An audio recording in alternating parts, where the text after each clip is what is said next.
adjust the mic a little down after I to speak well here. It's really a pleasure, really an honor here to speak with you. I remember when I was in high school, and that is when I really got my start in this field of human rights. And what you do now will help to determine, in fact, what you're able to do in the future in your life. So I want to talk to you about what I think is probably one of the most important movements of our time, the movement to end genocide. I think it's as important as the anti-slavery movement was in the 19th century. That's how important it is. Because genocide killed more people in the 20th century than all of the wars combined. Over 100 million people. And as you well know, it is still going on today. Today, we are here to commemorate and honor those who died in a genocidal act, which was what occurred on 9/11. It was an act of genocide. It was an act committed by people who were convinced that people who did not believe as they did should be massacred. They should die. And that, folks, is the very definition of genocide. Genocide is the intentional destruction, in whole or in part, of a national, ethnic, racial, or religious group. And Al-Qaeda intended to destroy people because of their national group, because of their ethnic groups, because of their racial and their religious groups. So what we are here to commemorate and memorialize today are the deaths of people who, in fact, were killed because of an act of genocide. I want to talk to you in particular about the fact that genocide is still happening today. And I want to talk about why it is so hard to stop. So let's start by taking a look at 3 genocides that are right now happening. Darfur, Syria, and ISIS in Syria and Iraq. I've been in all of those places, and I can tell you that what's happening there is still going on. It's still genocide. If you just watch the evening news, you'll see what the bombers from Assad's forces in Syria are doing to the city of Aleppo, which is, I think, an act of genocide. And of course, you all know about the beheadings and so forth by ISIS. Very few people remember that it's still going on in Darfur, where at least 500,000 people have now been killed, and it is happening every day. Let's start with Sudan. Sudan, of course, is way over on the other side of the world, and that is one of the big problems that we face in this movement. In all of those places, Darfur, South Kordofan, Blue Nile State, Abyei, and the Nuba Mountains, genocide is occurring. And even in South Sudan, you have another genocide going on between the Dinka and the Shilluk and the Nuer peoples.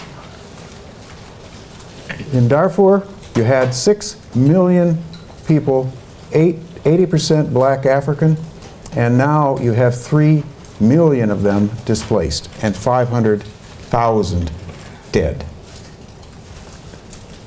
They are dead after there was an uprising against the Sudanese government in 2003. A group of rebels attacked some airplanes in an airbase in Al Fashir, and the response of the Sudanese government, these are the rebels, was nothing short of genocidal. The Sudanese government decided to recruit people called the Janjaweed, which is an Arabic word that means devils on horseback. And they drove out the people from their villages, the black African people, raped the women, killed as many men and boys as possible. And now you have all of these acts of genocide having occurred in Sudan, and these are images of what they did. Here you can see the helicopters. These are pictures taken during the genocide. And you don't need sound to see the horror of what they had.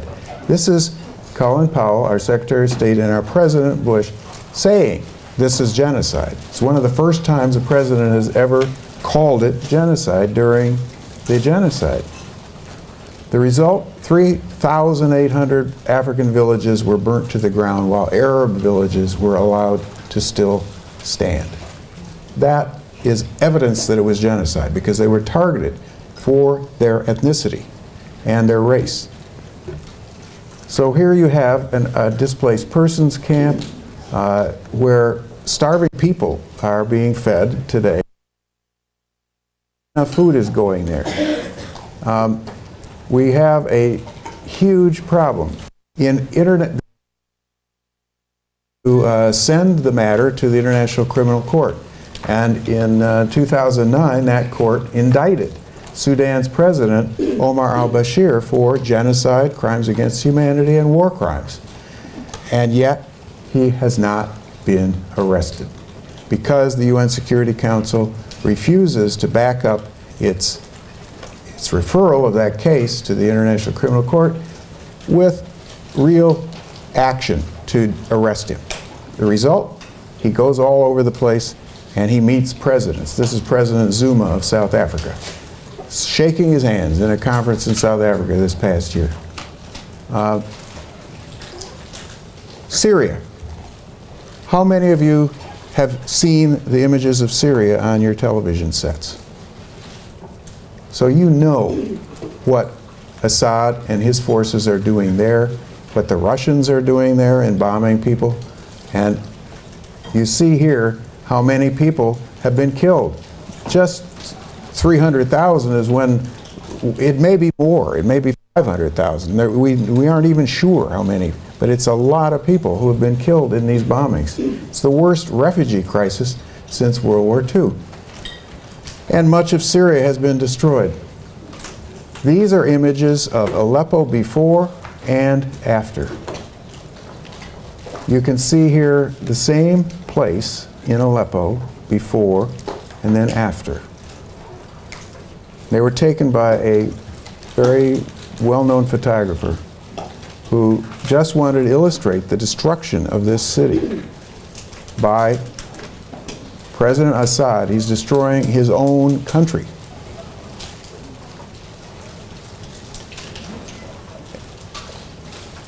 Now, the big problem we face in these genocides is how can we make people in the United States care about them?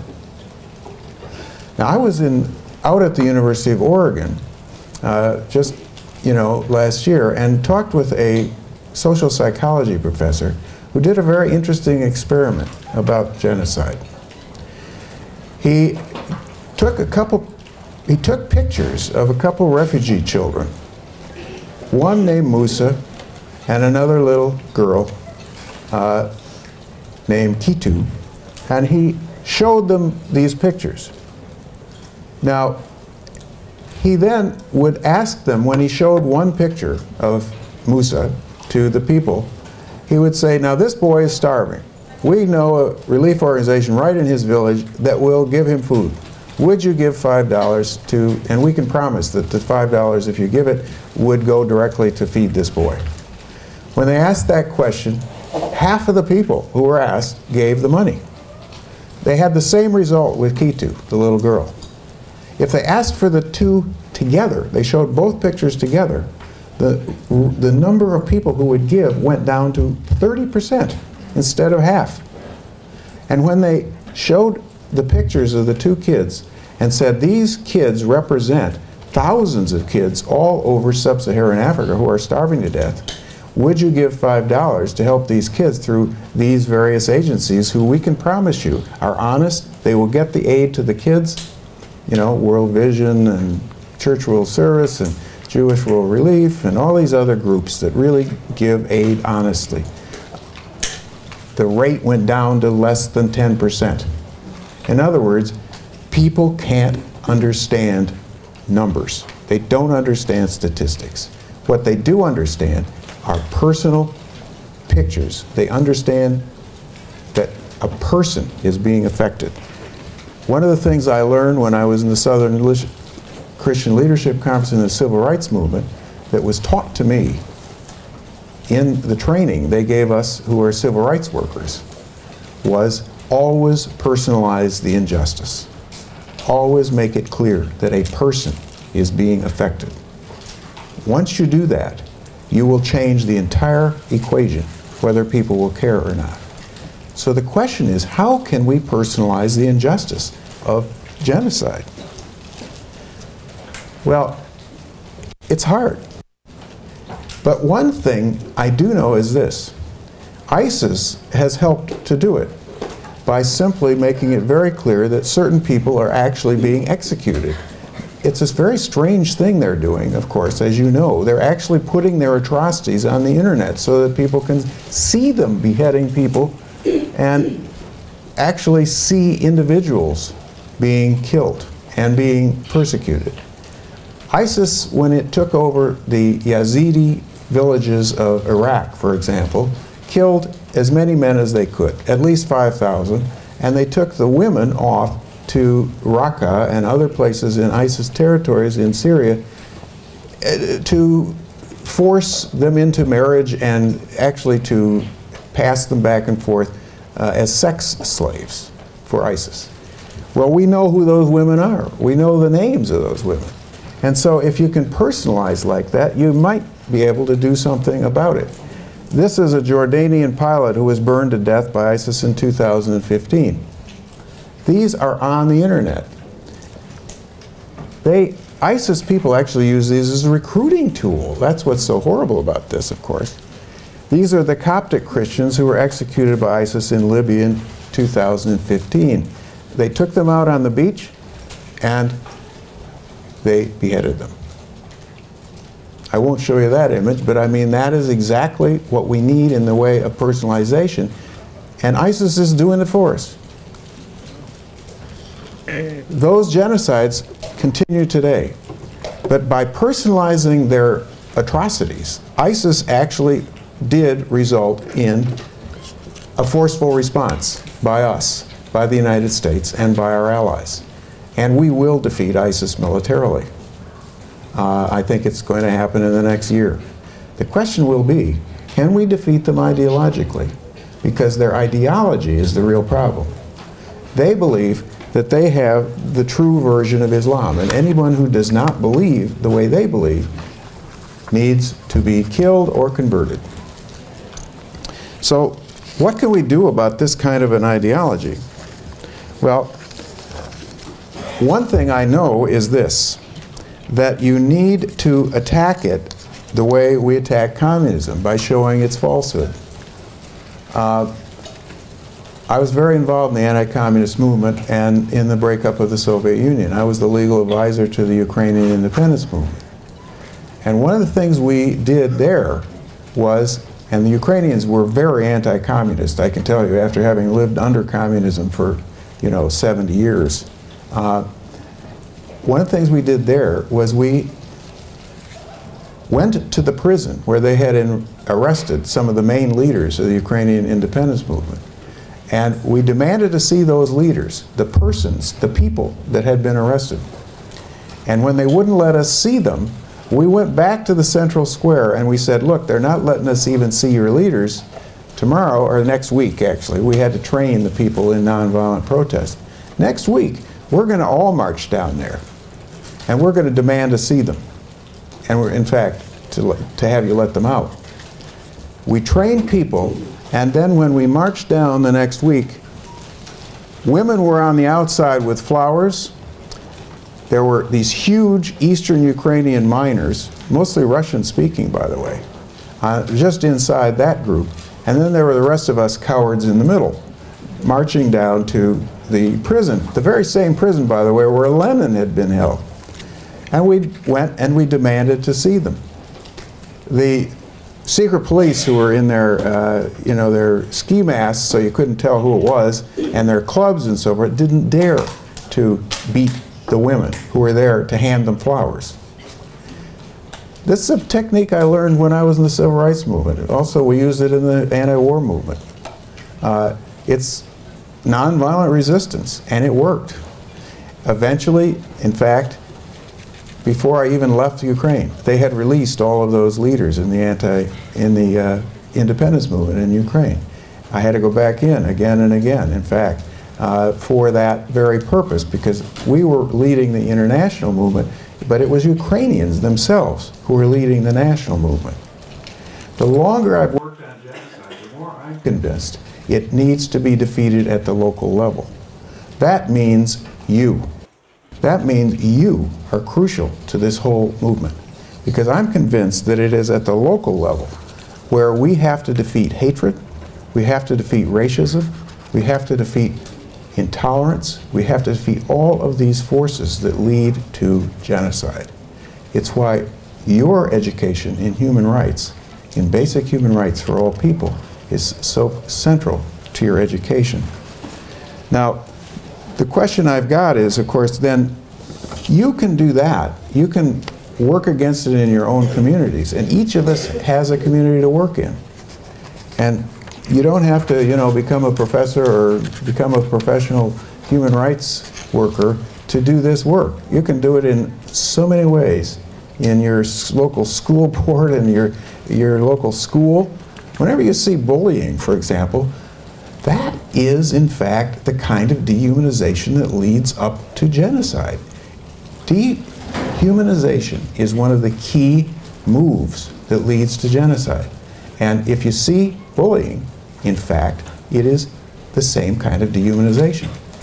What I've done, in fact, is, and you can look at it on our website, the genocidewatch.net website, you can look up the 10 stages of genocide, which is something that I developed, well, 20 years ago now.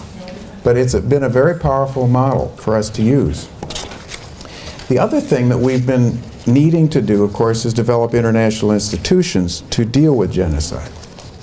And so we've done some of the early warning, and we've created an office in the United Nations to do this, the Office of the Special Advisor to the UN Secretary General on the Prevention of Genocide.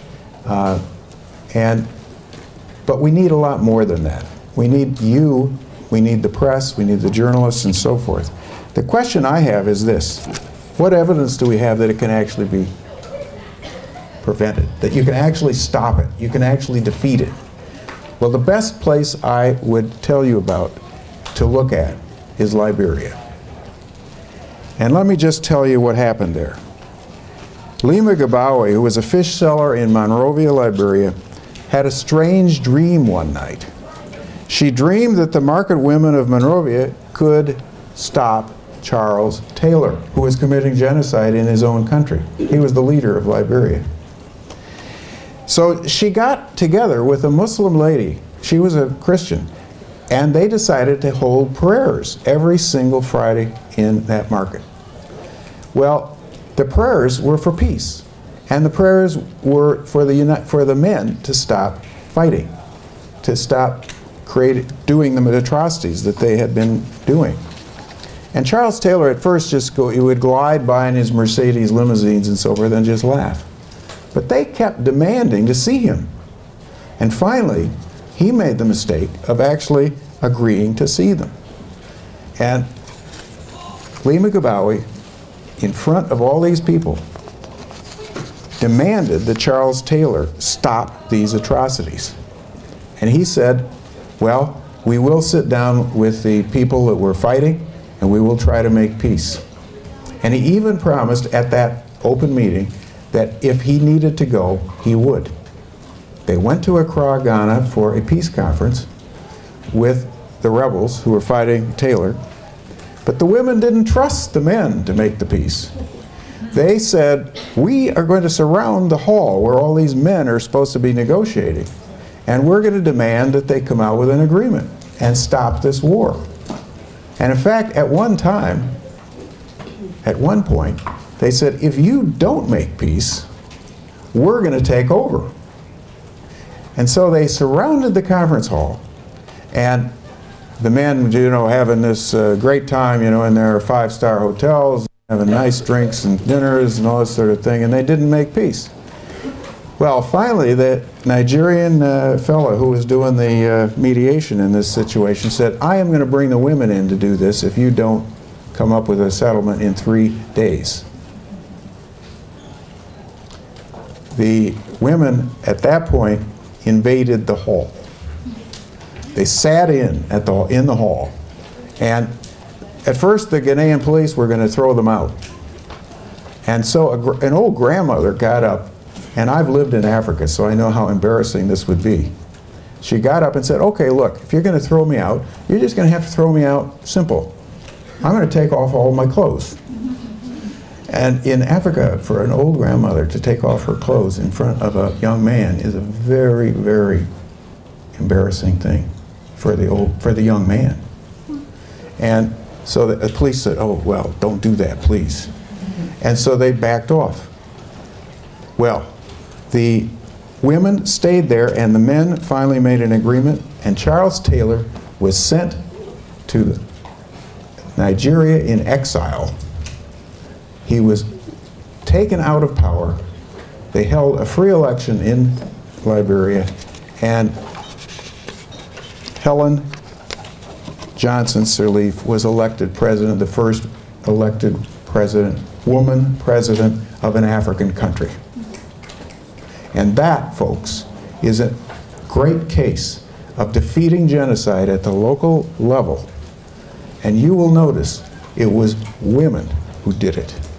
Never forget it, because I am convinced, in fact, it is going to be through empowering women that we are finally going to end war and genocide on this planet.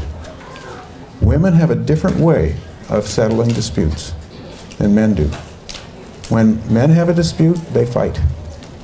When women have a dispute, they talk. And believe me, the way women settle disputes, I believe, is superior in this day and age to the way we men tend to do it. So women need to be empowered all around the world. I just want to end with this thought. I think that the real end to genocide is going to come through justice and love.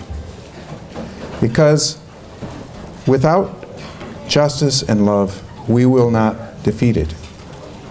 And I would never lose hope in the power of love, because I believe God's force is love expressed. And I believe that justice is God's force socially expressed.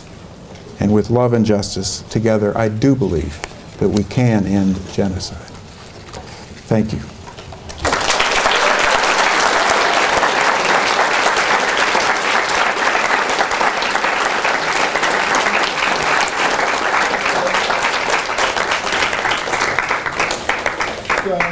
Dr. Stanton has left 10 minutes for question and answer, so he graciously is willing to answer whatever questions you might have. Speak loudly. Of the methods used to commit these genocides, what were the most effective, and what steps can be taken to prevent them from being used? To actually commit the genocide, you mean? Yes. By the genocidists, the people who are doing the killing. Well, each genocide has its own horrors, I will say. The Holocaust, of course, was the most mechanized genocide in history, in which they actually built camps to kill people, extermination camps with crematoria and everything. In Rwanda, though, they proved that you don't have to do that. They simply brought in 500,000 machetes and gave them out to people, and then generated the propaganda against the Tutsis, saying these are cockroaches, these are not really people. And they got the Hutu people to turn against their neighbors, people with whom they'd lived all their years, and to actually kill them with machetes and clubs. I mean, 800,000 Tutsis were killed in Rwanda in just 3 months. So that was even faster than the Holocaust. You know, it really matters very little what method is used if you can get a whole population committed to doing the killing. And for a big genocide, it does take a lot of people to do it. In Cambodia, for instance, which is another place I've lived, they killed 2 million people in just 3 years. But most of those people actually were starved to death by the Khmer Rouge regime. Many of them also were just killed and put into mass graves. there are many ways of killing people. And what we have to be is on guard for all of them, of course. Other questions? Yes? So you were just talking about, you just mentioned the Rwandan genocide, and also with your closing thoughts, you said some of the key things, key ways that to ending genocide is going to be through justice and love. Yes. Well, I've heard about the aftermath of the Rwandan genocide. You mentioned how it was the Tutsis that were targeted during the genocide. Well, in the aftermath, I've heard of some of the prisons in Rwanda. Yes. And now it's the Hutus, as like that they're overcrowded in prisons. That's correct. In fact, when I went to Rwanda again, I first lived there in '88 and '89 and saw the Rwandan genocide coming and actually warned President Habyarimana it was coming. And they ignored it. But you're right. After the Rwandan genocide, they arrested a lot of people, and I saw those prisons because I was in the State Department by then and went in and actually saw the people who were in the prisons. And you're right, they were terribly overcrowded. The way Rwanda handled that was actually a model for the rest of the world.